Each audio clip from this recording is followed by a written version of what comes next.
Bapak Ibu semua, izinkan saya Ibu Ruli dari Prodi Statistika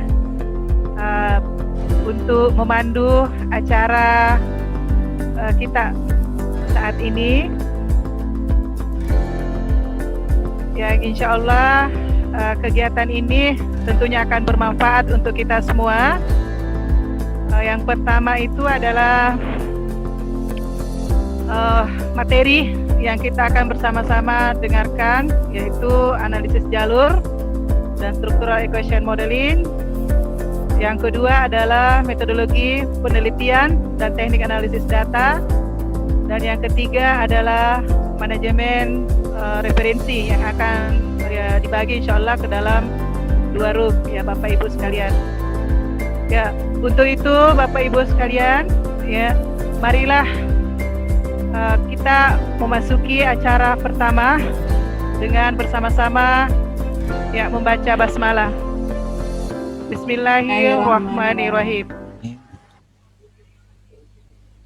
Ya. Selanjutnya kita akan mendengarkan sambutan dari Ketua Prodi Statistika FMIPA UNM, yaitu dari Bapak Profesor Dr. Muhammad Arif Tiro, MPD, MSc, PhD.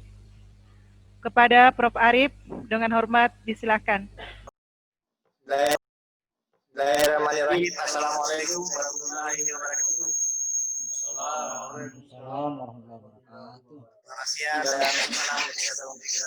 Pertama-tama saya mengajak kita semua untuk memanjatkan puji syukur kepada Allah SWT karena pada siang hari ini kita diberi kesempatan untuk bisa menghadiri kegiatan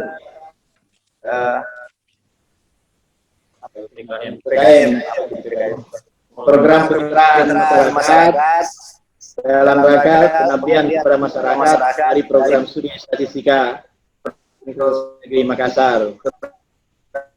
Salam dan selanjutnya kita senantiasa mengirimkan kepada Nabiullah Muhammad Sallallahu Alaihi Wasallam, keluarga, para Negeri Makassar. Selanjutnya kita kirimkan kepada Nabi Muhammad Sallallahu Alaihi Wasallam, keluarga, sahabatnya. Semoga saja ada manfaatnya untuk kita semua, baik sebagai pribadi maupun sebagai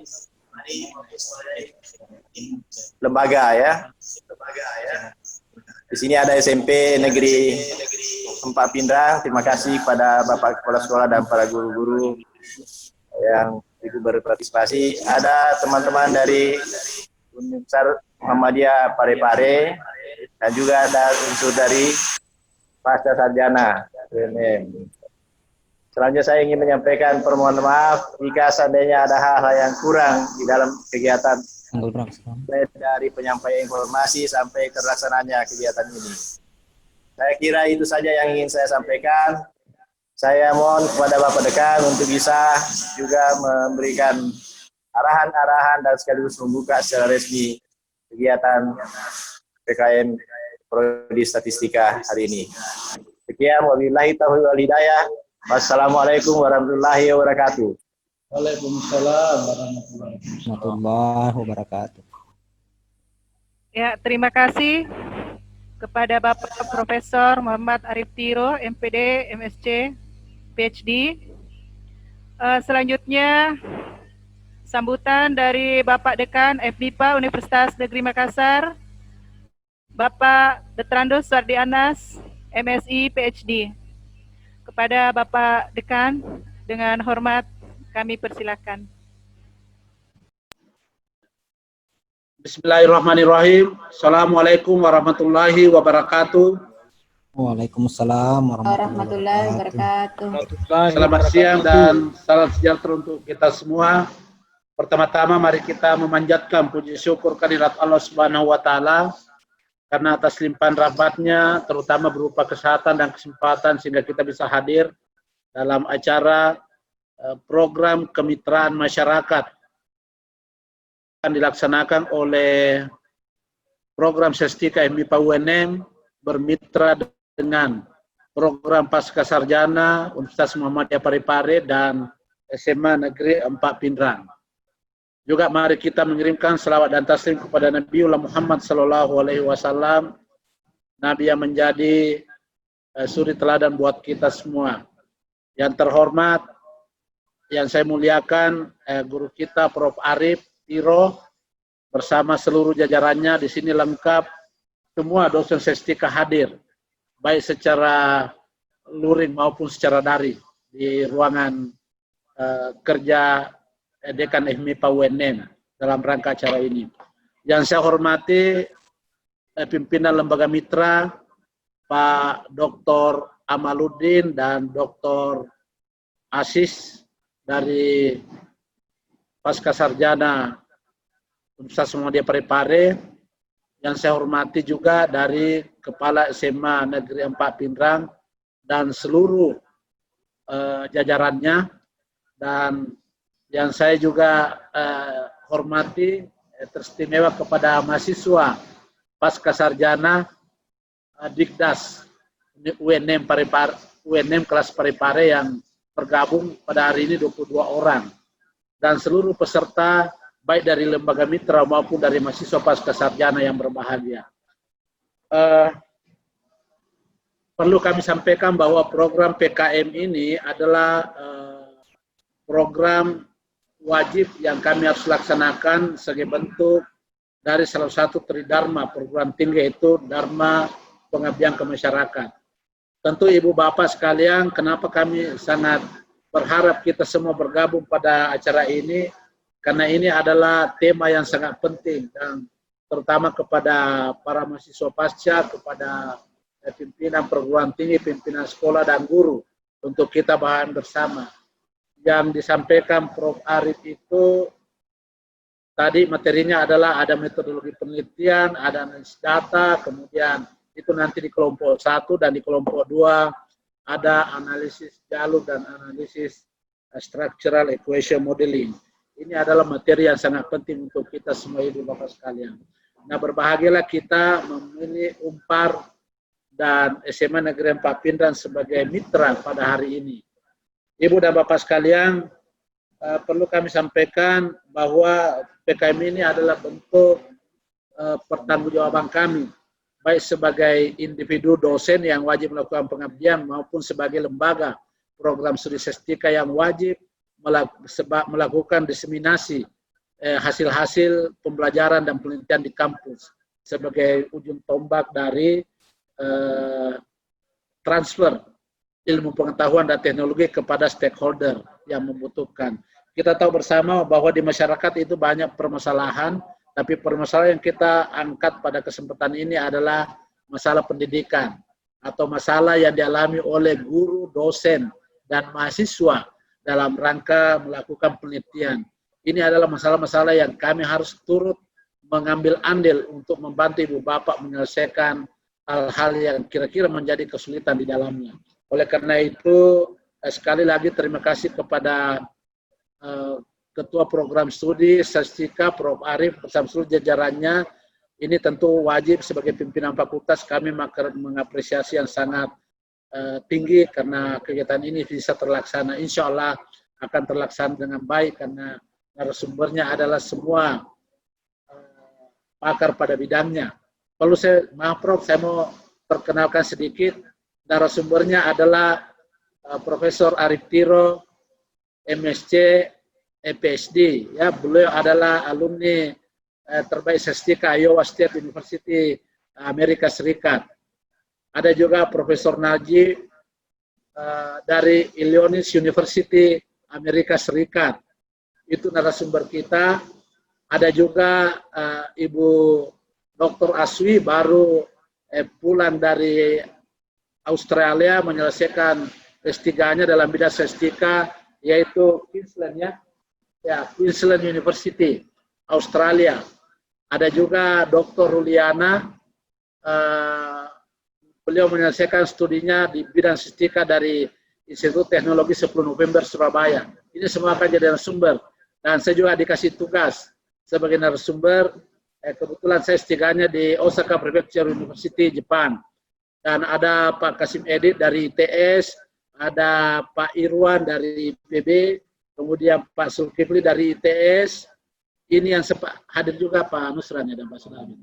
Oh, ada Pak Nusran juga dari PB.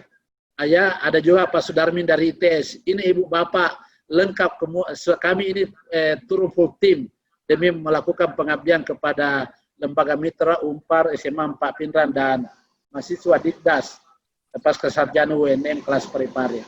Saya kira itu yang bisa saya sampaikan. Ini sudah terlalu panjang, padahal yang inti itu materinya seperti yang sampaikan tadi Prof. Arif. Oleh karena itu, Ibu Bapak sekalian, mohon maaf nanti kalau pelaksananya ada kekurangan. Tolong nanti nama lengkapnya semua di list ya, untuk kita berikan sertifikat pengabdian, Ibu Bapak sekalian. Saya kira itu Prof.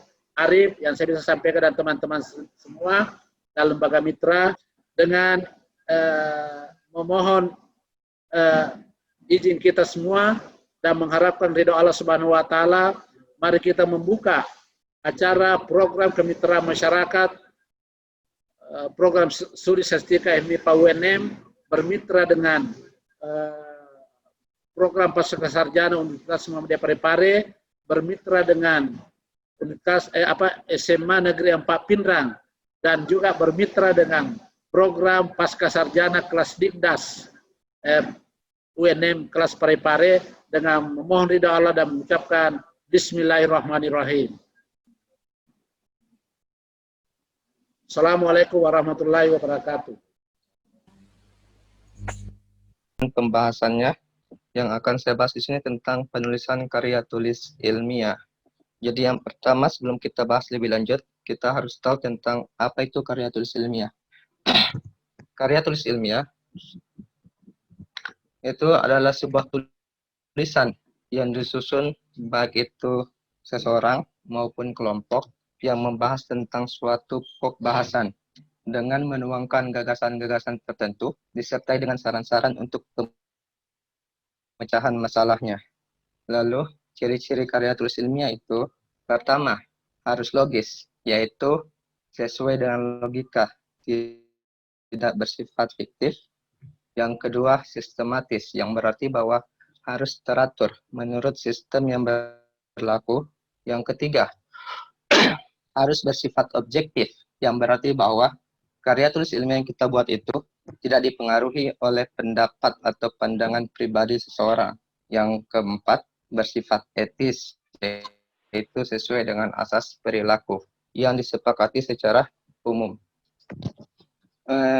Selanjutnya tentang jenis-jenis karya ilmiah. Jadi karya ilmiah itu ada banyak jenisnya. Yang pertama itu bisa berbentuk laporan, bisa juga berbentuk paper atau makalah yang saya pikir kita semua sudah pernah menulisnya. Lalu ada kertas kerja, yaitu karya tulis ilmiah yang bersifat lebih mendalam daripada makalah. Selanjutnya yaitu bisa berbentuk skripsi, yang mana skripsi ini adalah tugas akhir yang harus dikerjakan mahasiswa untuk mendapatkan gelar sarjana. Lalu bisa berbentuk tesis, yang mana tesis ini tingkatannya satu tingkat di atas skripsi untuk mahasiswa S2. Lalu ada disertasi dan artikel ilmiah. Lalu bagaimana sistem penulisannya? Yang pertama itu, dalam karya tulis ilmiah harus ada judul di atasnya, lalu ada abstraknya, biasanya ada pendahuluan bab 1 kalau kita membahas tentang skripsi, tesis maupun disertasi. Lalu ada tinjauan pustaka, metode, bagaimana cara kita mendapatkan data maupun bagaimana cara kita untuk mengolah data tersebut. Lalu ada hasil dan pembahasan, kesimpulan berdasarkan hasil dan pembahasan itu. Dan yang terakhir itu biasanya terdapat daftar pustaka. Untuk judul itu berisi tentang pemikiran utama. Sebaiknya ditulis secara singkat, padat, dan jelas. Dan disarankan itu maksimum sebanyak 12 kata. Untuk judulnya itu, sebaiknya itu mampu menggambarkan keseluruhan isi tulisan. Jadi ketika kita membaca tentang judul, kita tahu bahwa tulisan ini membahas tentang apa. Selanjutnya itu tentang abstrak. Untuk abstrak, itu merupakan ringkasan dari keseluruhan artikel yang meliputi latar belakang, tujuan, metode, maupun hasil dari penelitian kita. Umumnya ditulis dengan menggunakan spasi tunggal dengan maksimal 250 kata. Pada bagian bawah abstrak, sebaiknya ditulis beberapa kata kunci, yang mana jumlahnya itu sebanyak 3 sampai 5 kata. Yang mana setiap kata kunci itu dipisah dengan menggunakan tanda koma. Nah, untuk ukuran margin ini saya pikir kita sudah sedikit familiar. Margin yang bisa digunakan itu adalah 4433, yang berarti bahwa 4 margin untuk kiri, 4 atas, 3 kanan, dan 3 bawah. Ketentuan lain dari ukuran margin biasanya itu 4333, yang berarti bahwa 4 cm untuk kiri, sisanya margin atas, kanan, maupun margin bawah itu 3 cm. Bentuk kalimat dalam penulisan karya tulis ilmiah sebaiknya disajikan dalam bentuk pasif, yang artinya bahwa jangan disajikan dalam perspektif orang pertama. Jadi ketika kita menulis ucapan terima kasih maupun kata pengantar, untuk penulisan bilangan dalam teks dapat menyatakan dalam bilangan itu dipakai secara berurutan dalam perincian. Contohnya misalnya,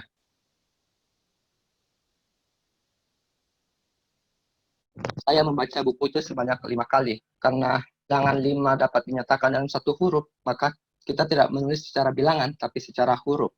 Contoh keduanya, mahasiswa MIPA UNM yang mengikuti OSN terdiri dari 6 orang dari kimia, 5 dari geografi, dan seterusnya. Karena di sini bilangannya itu untuk perincian, maka walaupun dapat ditulis dalam satu huruf, maka tetap kita tulis dalam bentuk bilangan. Untuk ketentuan kedua, semua bilangan yang diikuti dengan satuan hasil pengukuran ditulis dalam bentuk angka, contohnya 1 gram, bukan 1 dalam bentuk huruf. Untuk ketentuan yang ketiga, penulisan bilangan desimal merujuk pada ketentuan bahasa Indonesia, yakni ditulis dengan koma, bukan dengan titik. Kadang ketika orang mengambil angka dari software komputer, yang mana softwarenya dalam menggunakan bahasa Inggris, mereka lupa mengedit bilangan desimalnya yang sebelumnya titik menjadi koma. Jadi harus di sini betul-betul dipahami bahwa kita harus merujuk kepada ketentuan bahasa Indonesia dengan menggunakan koma. Untuk ketentuan keempat, bilangan pada awal kalimat ditulis dengan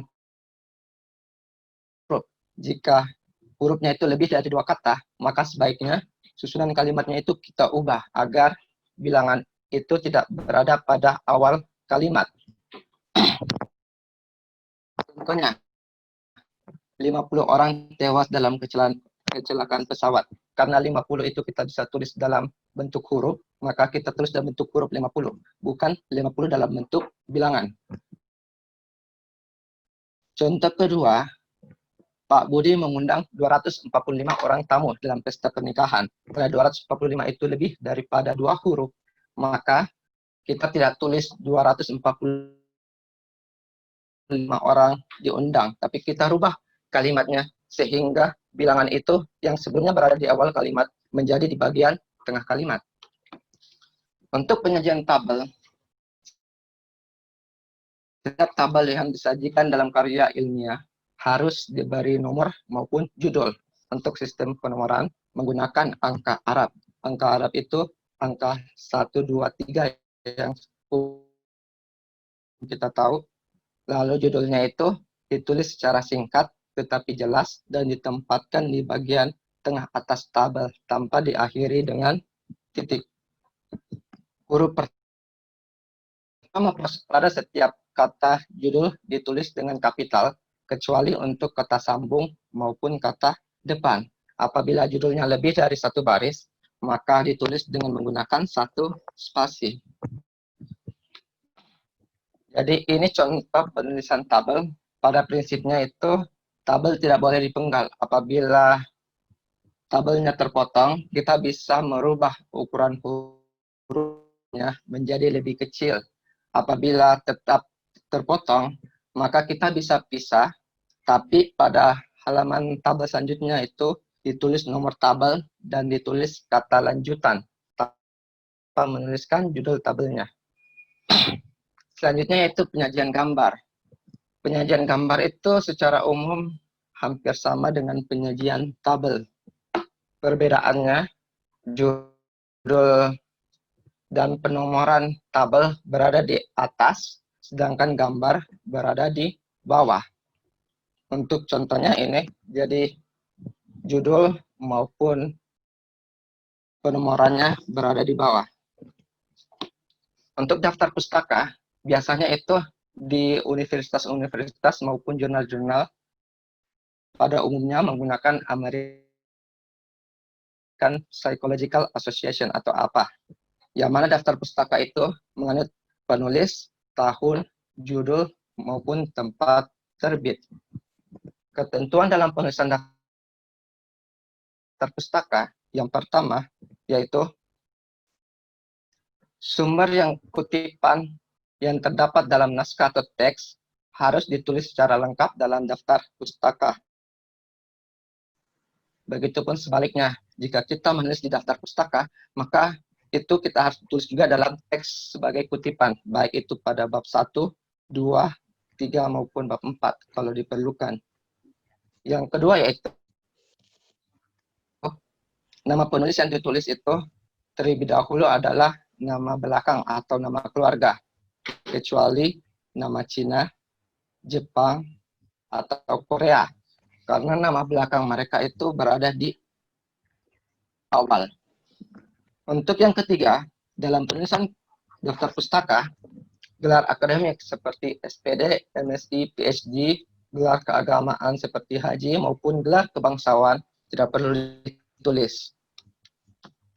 Jika misalnya kita tidak mengetahui nama penulisnya, maka judul karyanya itu dituliskan sebagai tema utama. Ketentuan yang kelima yaitu kita gunakan huruf kapital hanya kepada huruf pertama dari judul karya maupun judul tambahan. Yang keenam itu adalah baris kedua setiap sumber ditulis dengan jarak 5 ketuk dari batas tepi kiri. Yang ketujuh, daftar pustaka itu kita urutkan sesuai dengan abjad nama belakang atau nama keluarga, yang mana jarak antar daftar itu sebesar 1,5 spasi. Ini salah satu contoh daftar pustaka. Jadi yang ini adalah nama keluarga, tahun. Untuk huruf kapital hanya pada awal judulnya maupun judul tambahan. Lalu kita urutkan sesuai dengan abjadnya. Saya kira sekian. Wabillahi taufiq wal hidayah. Wassalamualaikum warahmatullahi wabarakatuh.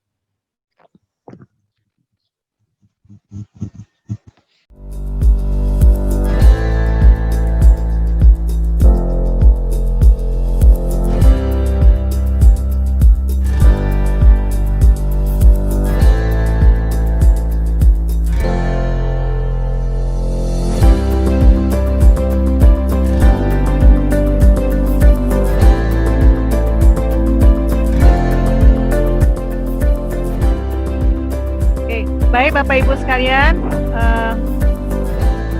terima kasih banyak sekali lagi ya, dengan ucapan Alhamdulillahirabbil alamin ya, acara PKM ya, Prodi Statistika MIPA Universitas Negeri Makassar dan Bapak Ibu yang telah hadir ya, dengan ini ya kami terima